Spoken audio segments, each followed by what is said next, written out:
Hoje nós iremos contar a história de Eduardo Saverin.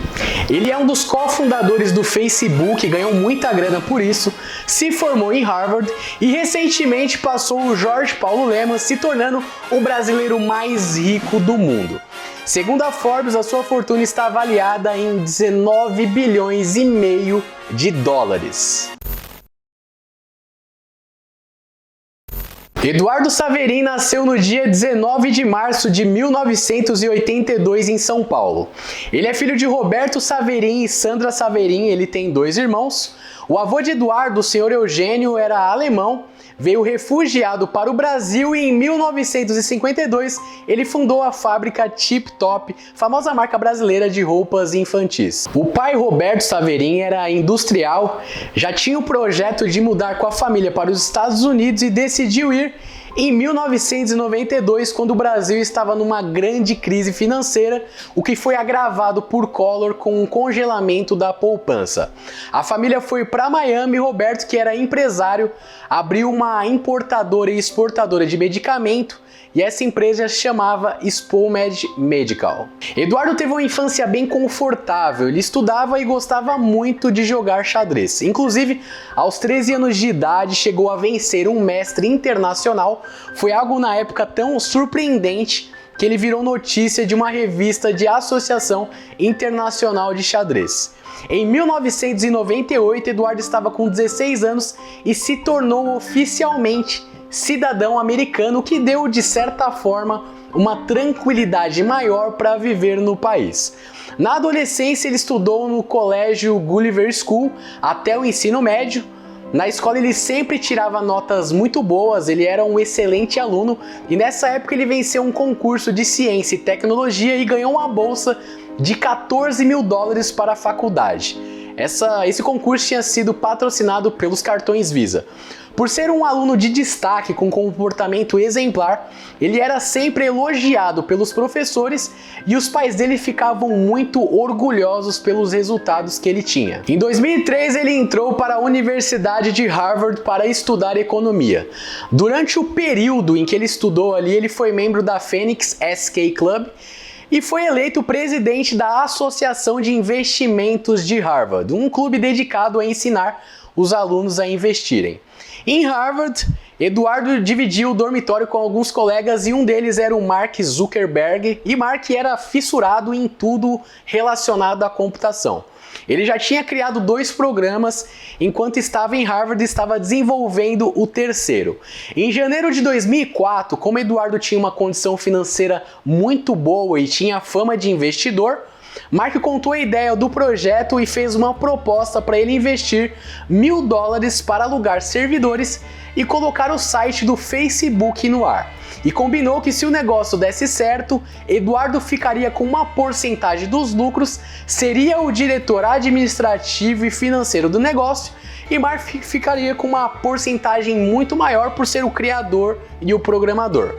A responsabilidade de Eduardo era estudar meios para tornar o negócio rentável. Ele aceitou e foi colocado como endereço de correspondência comercial do site a casa dos seus pais em Miami. Além do Eduardo, foi convidado mais 3 colegas para trabalhar e a partir daí ficaram 1 mês e meio desenvolvendo a página.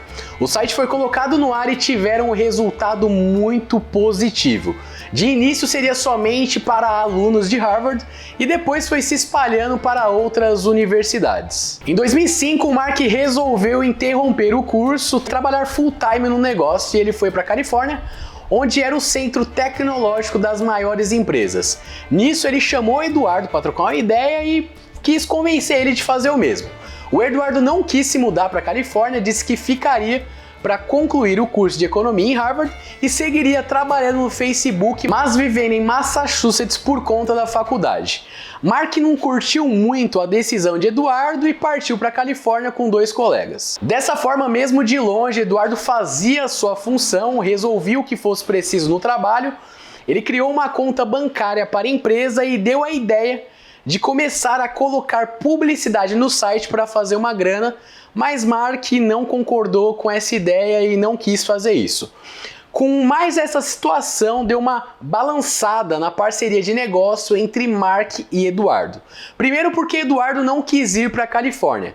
E depois porque Mark não concordou com a ideia de Eduardo de colocar publicidade no site para fazer essa grana a mais.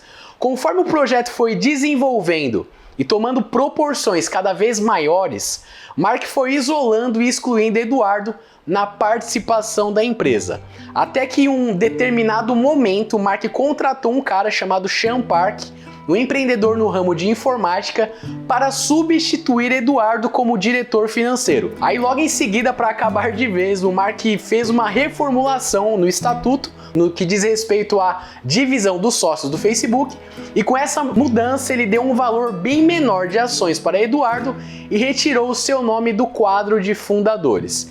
Eduardo logo em seguida entrou com um processo que acabou num acordo sigiloso, mas especula-se que ele tenha recebido uma quantia muito alta em dinheiro, mais uma média de 5% de participação na empresa e o direito de ter novamente o seu nome citado como um dos cofundadores do Facebook. No ano de 2008, Eduardo iniciou uma diversificação de investimentos. Primeiro ele fundou com um amigo de Harvard a Firefly Health, uma rede social para pessoas com doenças crônicas formarem comunidades entre si. Em seguida investiu na empresa de um amigo situado em Singapura e decidiu viajar até o país para conhecer a empresa mais de perto e para dar uma mentoria de negócio.